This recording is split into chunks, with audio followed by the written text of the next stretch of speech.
Okay. Bottles of wine are stacked in racks of 12.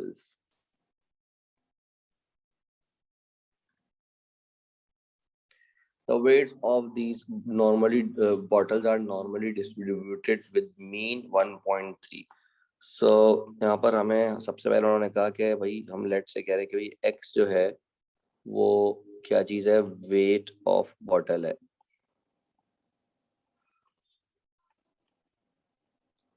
फिर वो कह रहे हैं कि x फॉलोज नॉर्मल डिस्ट्रीब्यूशन। इन्होंने मीन दिया है 1.3 और स्टैंडर्ड डेविएशन दी है 0.06। तो यहाँ पर हमें वेरियंस लिखना होता है नॉर्मल में। वो कह रहे हैं the weight of empty racks are normally distributed. So हमने कहा भाई y जो है वो वेट ऑफ रैक हो गया। और फिर वो कह रहे हैं कि y also follows normal distribution और इसका जो मीन है वो 2 kg और स्टैंडर्ड डेविएशन 0.3 है। वो कह रहे हैं bottles of wine are stacked in racks of 12। Bottle जो है वो रैक के ऊपर 12 रखी जाती है। Find the probability that a total weight of full rack of 12 bottles of wine is between 17 kg and 18 kg। पहले पार्ट में हमसे कह रहे हैं कि आपके पास जो टोटल वेट है फुल रैक का 12 बॉटल्स का, तो 12 बॉटल्स होंगी उसमें और एक जो है वो रैक होगा। वो कह रहे हैं कि ये जो प्रोबेबिलिटी है is between 17 kg and 18 kg।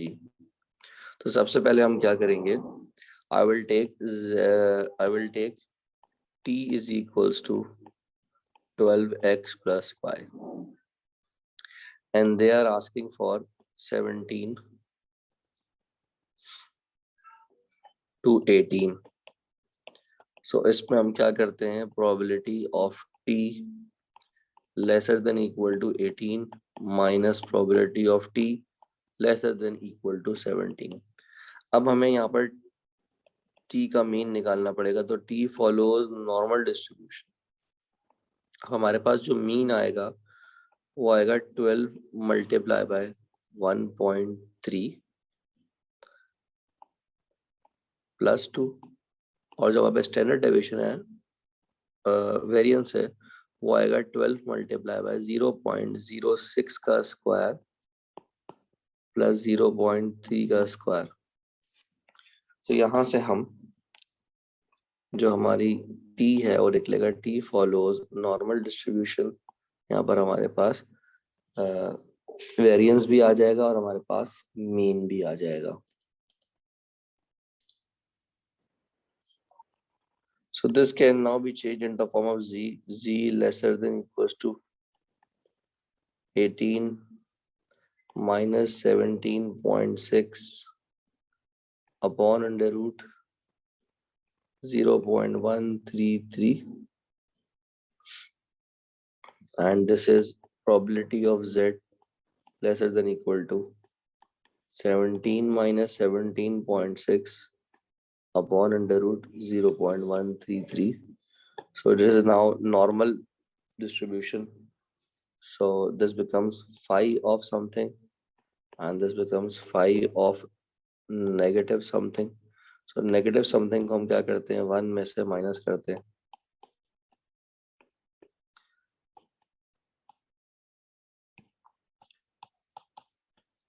So ये वैल्यू कैलकुलेटर से और ये वैल्यू टेबल से दोनों से निकल सकती है।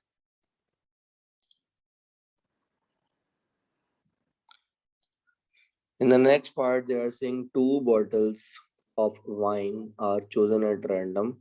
Find the probability that they differ in weight by more than 0.05 kg. तो नेक्स्ट पार्ट में हमसे कहा जा रहा है कि हमारे पास जो 2 बॉटल्स हैं उनका जो डिफरेंस है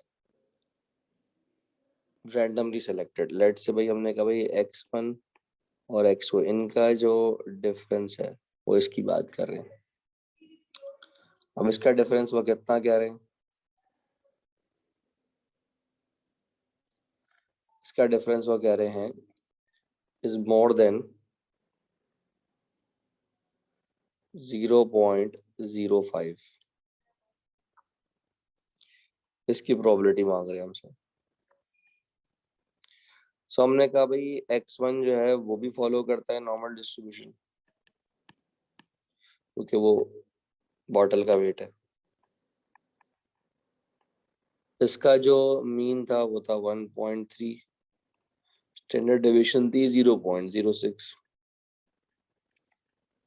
जो x2 है वो भी फॉलो करता है नॉर्मल डिस्ट्रीब्यूशन, उसका भी मीन जो है वो सेम रहेगा, और इसकी जो स्टैंडर्ड डेविएशन है वो भी सेम रहेगी। अब हमने सपोज कर लिया लेट से s is equal to x1 minus x2, तो हमने कहना है कि भाई s follows normal distribution as well. तो अब मीन यहाँ पर इनके सब्ट्रैक्ट होंगे तो 0 बचेगा, लेकिन स्टैंडर्ड डेविएशन इनकी आपस में प्लस होंगी तो this will become 0.72। so they are asking a probability of s greater than 0.05, so this should be 1 minus probability of s lesser than 0.05, so this becomes 1 minus z lesser than 0.05 minus 0 upon under root 0.72, so this becomes 1 minus phi of something. It can be calculated from the calculator.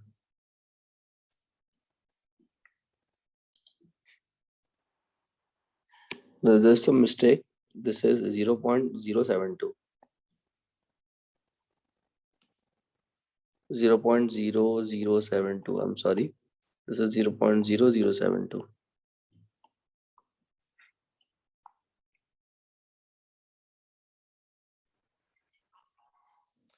Okay.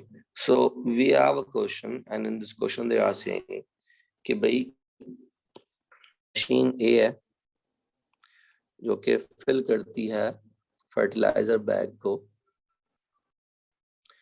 और उसका जो mean है उन्होंने कहा है कि x follows normal distribution, ये है 20.05, उसकी जो स्टैंडर्ड डेविएशन है वो है 0.15। तो वो कह रहे हैं मशीन बी जो फिल करती है बैग्स को वो भी फॉलो करता है नॉर्मल डिस्ट्रीब्यूशन, और उसका जो मीन है वो भी सेम है 20.05, और उसका स्टैंडर्ड डेविएशन 0.27 है। अगर find the probability that the total weight of a random sample of 20 bags filled by machine A is at least 2 kg more than the total weight of random sample of 20 bags। तो पहली बात तो यहाँ 20 bags की बात हो रही है, तो हम यहाँ इसको 20 के हिसाब से चेंज कर लेंगे। सो जब 20.05 को हम मल्टीप्लाई करेंगे 20 से, सो दिस विल बिकम 401।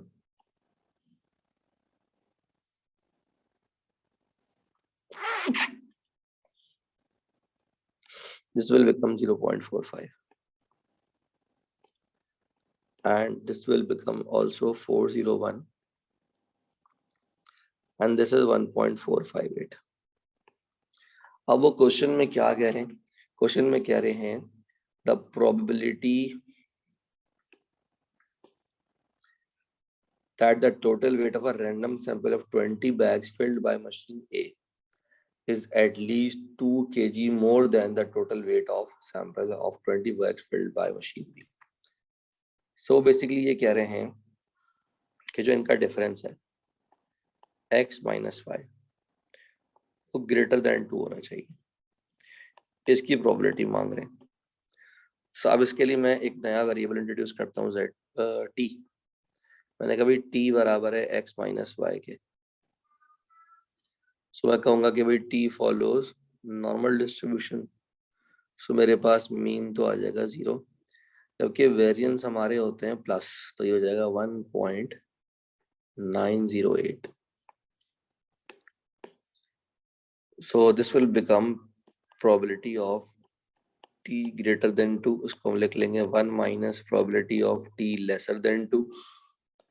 ये z में कन्वर्ट होगा, this will become z lesser than 2 minus 0 upon under root 1.908, and this becomes 1 minus phi of, and phi can be calculated by using calculator or by using table.